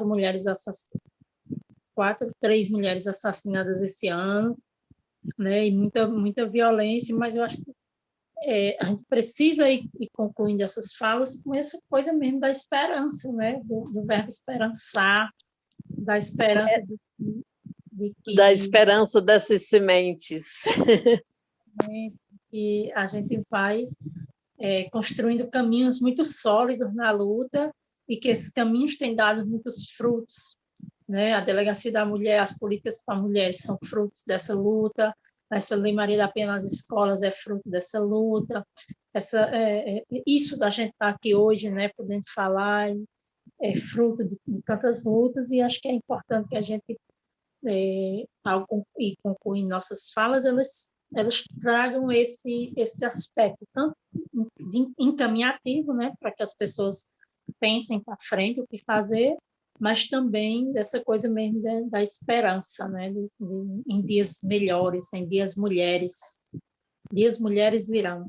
E aí a gente foi construindo isso, essa resistência, essa força das mulheres, e aí a gente não pode deixar de falar no grande projeto político que nós construímos para as eleições de 2020, né? A gente construiu um projeto político muito forte, baseado no enfrentamento ao racismo e no empoderamento das mulheres negras. Então, quando a gente organizou o Coletivo Sementes, que foi o coletivo com o número 50-180, 180 era justamente o número de denúncia, para as mulheres denunciar a violência doméstica, né, um número estipulado pela lei, como um mecanismo também da Lei Maria da Penha, e aí a gente usou esse número também para dialogar com esse público que a gente queria dialogar na campanha, e foi isso que aconteceu, né? Quando a gente falava sobre o nosso número, a gente explicava o que era esse número 180, né? E aí as mulheres iam refletindo sobre a importância de ter um mandato feminista, um mandato negro dentro da Câmara e um mandato coletivo. Então, pensar à frente agora, na perspectiva de construir esse espaço político de uma forma mais coletiva, com mais mulheres, com LGBTs, né, com mulheres pretas, deve ser o caminho da política formal brasileira. Né? A gente tem visto, assistido aí a atuação dos mandatos coletivos no Brasil, e tem dado uma repercussão muito grande e positiva nesse enfrentamento que a gente precisa fazer. Ainda somos minoria na representação política formal, mas é necessário que a gente se organize. E aí me lembro muito bem que toda a trajetória da campanha ela foi baseada nisso, né? Na questão do enfrentamento ao racismo, à LGBTfobia e ao machismo. A gente conseguiu dar esse recado para a população, tanto que nós conseguimos ter mais votos do que a metade dos vereadores que entraram. A gente não entrou por conta da história do coeficiente, né, da legenda, do coeficiente eleitoral do município, mas foi uma campanha muito, muito regada à resistência ao poder das mulheres negras, a esses enfrentamentos, mas também há muita arte, muita música, muita dança. E aí lembro muito, tinha pedido para as meninas colocarem aqui uma performance, um vídeo, né, um texto muito bonito que Joaquina e as meninas da Casa Ninho, né? Rita e Sâmia. Isso, Rita e Sâmia haviam feito, e eu acho que é importante a gente trazer esse vídeo para lembrar. Queria pedir para a Sâmia colocar, né, para a gente, né? Foi um vídeo, pode ir colocando, Sâmia, por favor. Então, foi um vídeo que foi muito importante para nós, do ponto de... Mas eu estou falando, mas pode botar, assim, quando você botar o importante para nós, para nosso fortalecimento.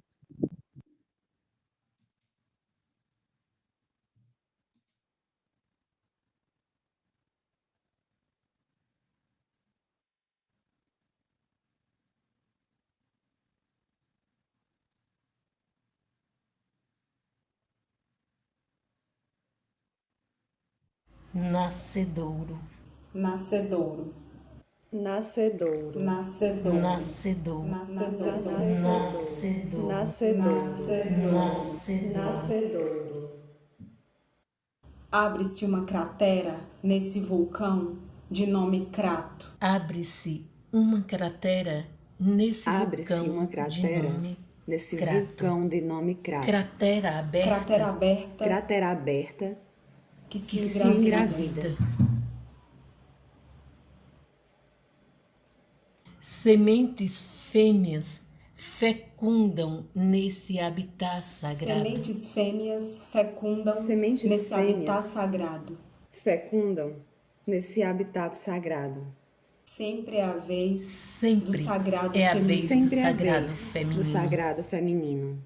Pretas, Pretas, guerreiras, Guerreiras. Deusas Pretas. empoderadas. guerreiras, deusas empoderadas, Pretas, deusas empoderadas, guerreiras, pelo direito de ser, de amar, de viver, pelo direito de ser, de amar, de viver, pelo direito de ser, de amar, de viver, pelo direito de ser mulher, pelo direito de ser mulheres. pelo direito de ser mulheres.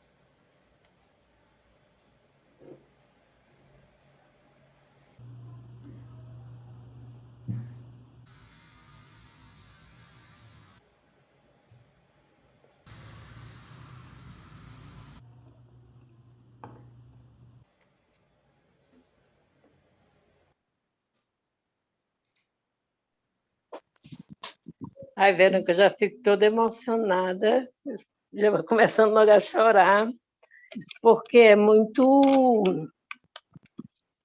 importante sua presença aqui na região do Cariri. É muito importante a presença das pretas aqui no Cariri.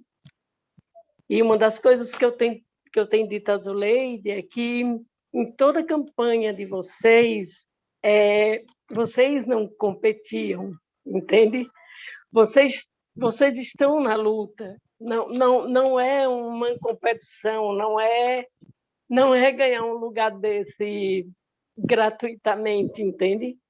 Vocês são potência, vocês são mulheres vivas, vocês são mulheres que são necessárias, que são importantes.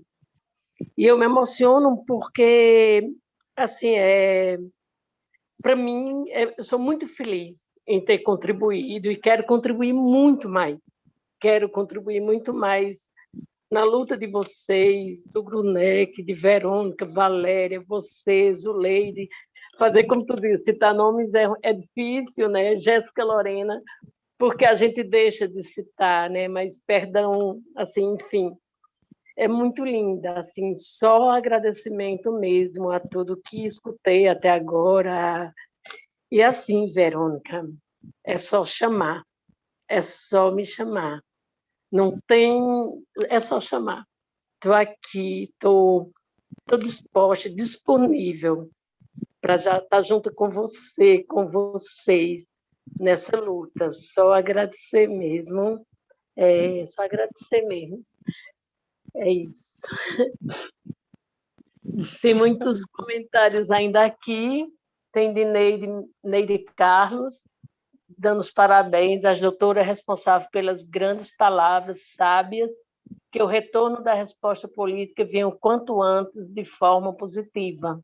Neide Carlos é minha irmã, está presente com a gente. Obrigada, Neide.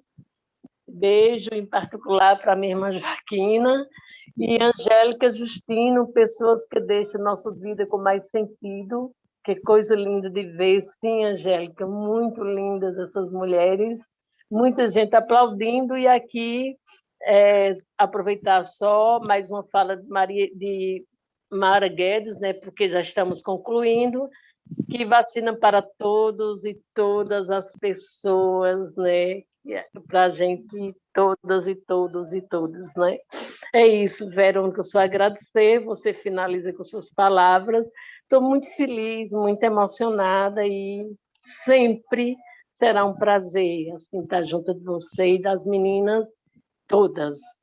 Muito obrigada mesmo.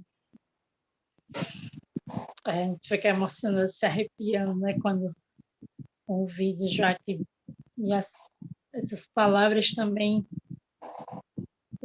vindo de você, como artista, né, uma atriz que a gente tem muito respeito, que a gente considera muito, uma pessoa muito, muito forte dessa militância da cultura e da arte, né, assim como todo o grupo que compõe a Casa Ninho, e todos os artistas daqui da região do Cariri, né, que a gente se relaciona, conhece, João do Crato, que é nosso grande mestre maior, nosso grande amor, né?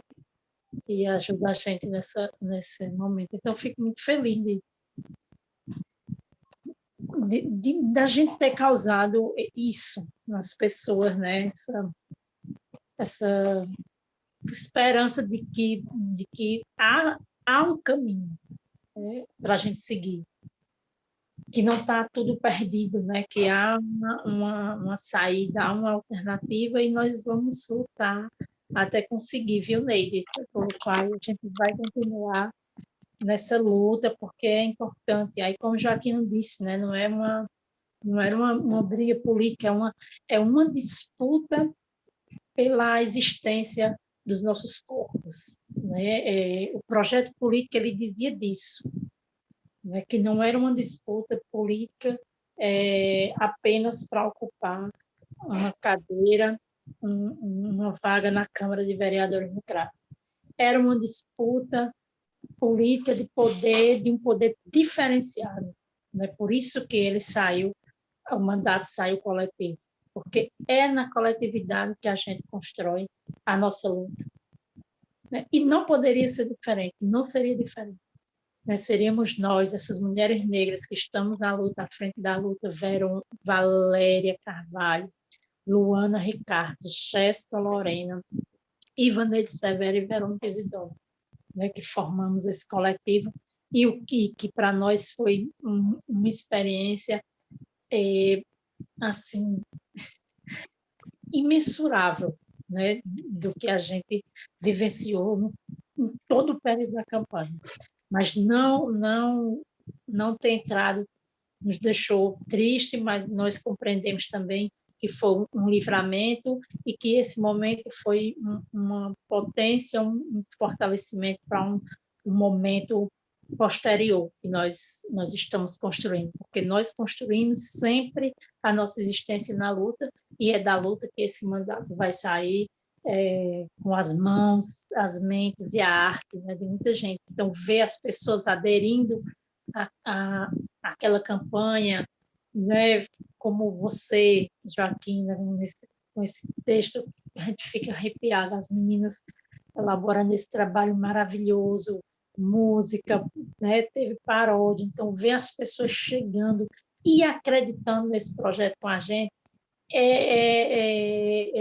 vale para nós uma coisa que é muito maior, né, que diz que a gente não pode parar, que a gente não deve parar e que o caminho é esse, que nós estamos caminhando no rumo certo, né? Mas aí a gente também aqui precisa dizer que há muitas dores nesse caminho, as pedras são pesadas, são pontudas, né? Elas machucam, a gente sente dor física. E eu tenho um poema, né? Antes do poema, deixa eu lhe dar um presente que saiu aqui, viu?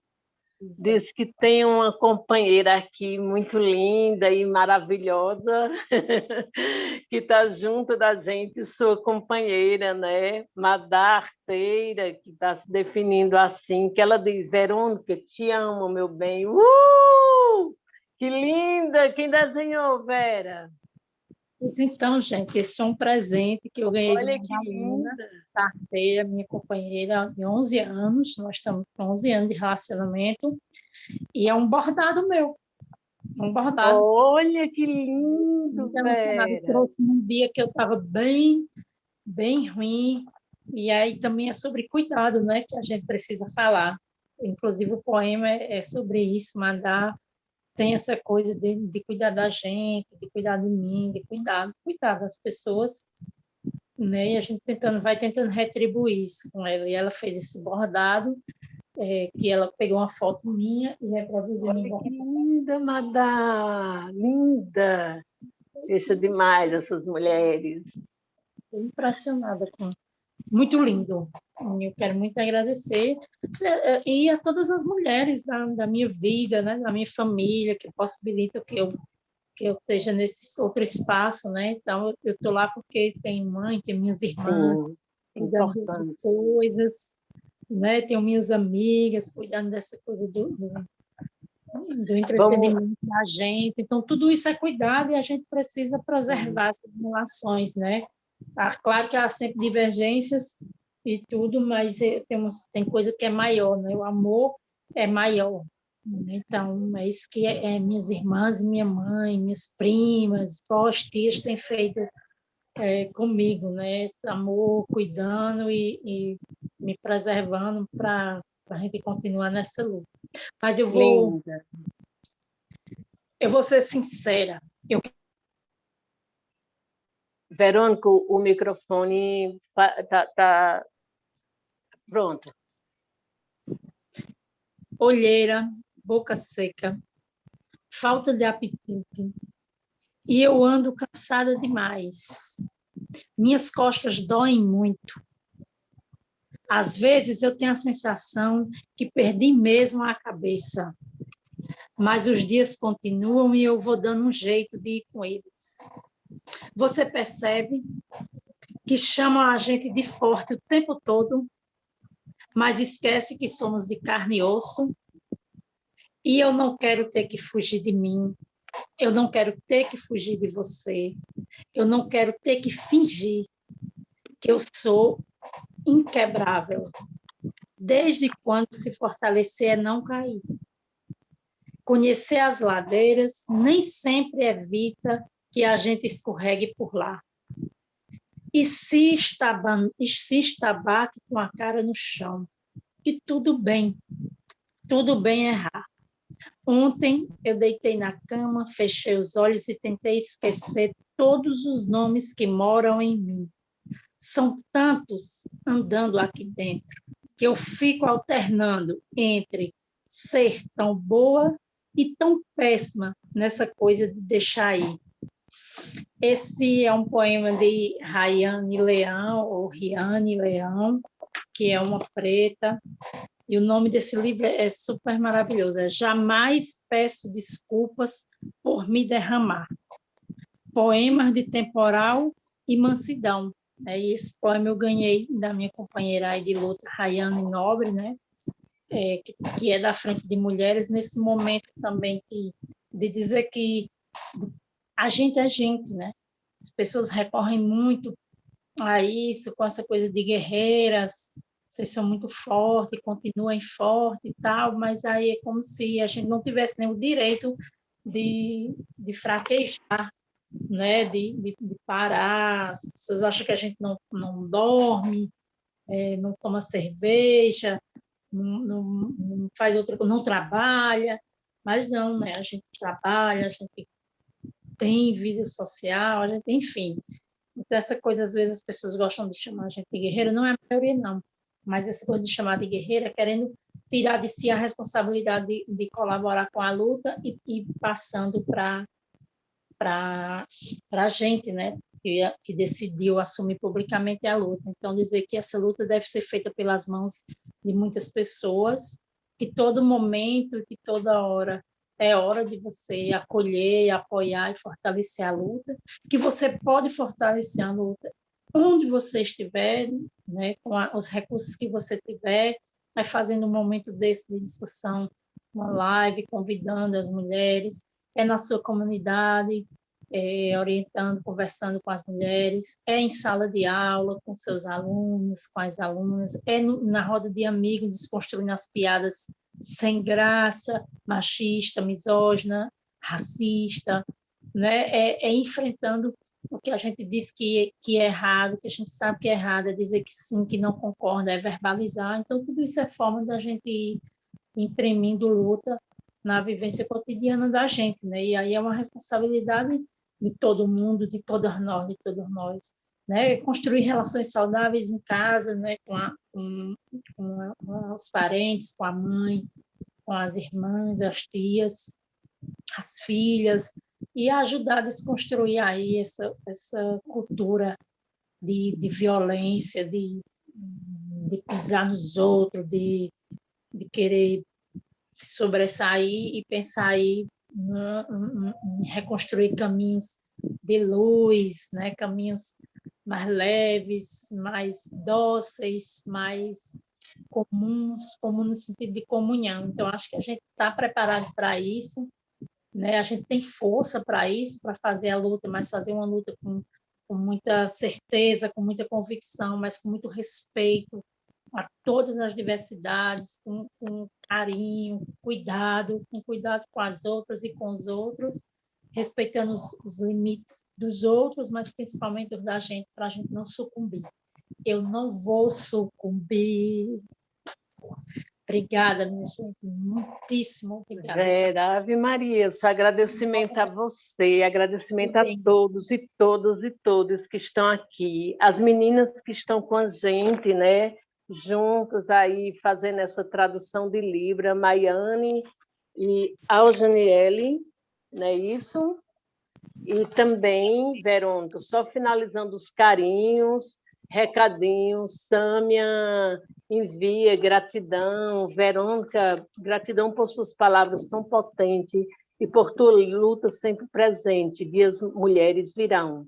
Nível Show agradece pela exibição, o teaser, né, do filme, já vamos ver por completo, né, Nívia? Agora já ver. Maria Guedes ainda continua com carinho, de lutaremos até que todas sejamos livres, né? Neide manda bola para frente, garotas, Nível Show, bravo. Rita Cidade, a Verônica, muita gratidão pela tua trajetória, esperança e luta para dias de mulheres. Monique Cardoso, sigamos em luta. Maria Guedes, coragem, companheiras, e parabéns para todos, o enfrentamento dessa luta, Neide disse, né?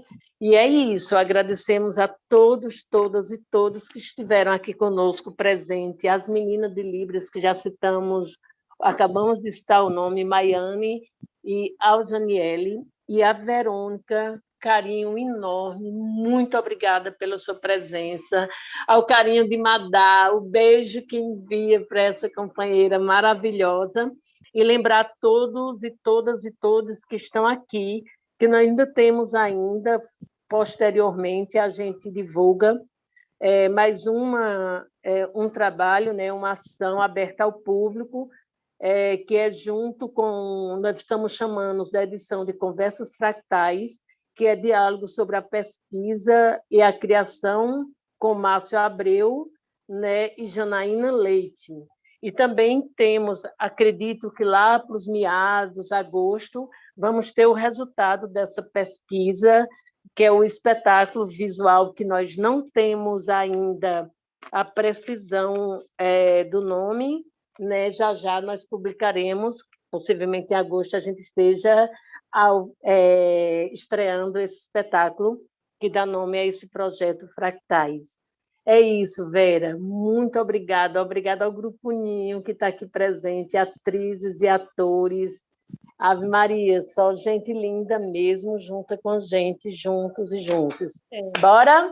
E tem essas Você quer fazer as considerações, Verônica? Diga. Essas meninas maravilhosas da Libra, né? Obrigada para vocês.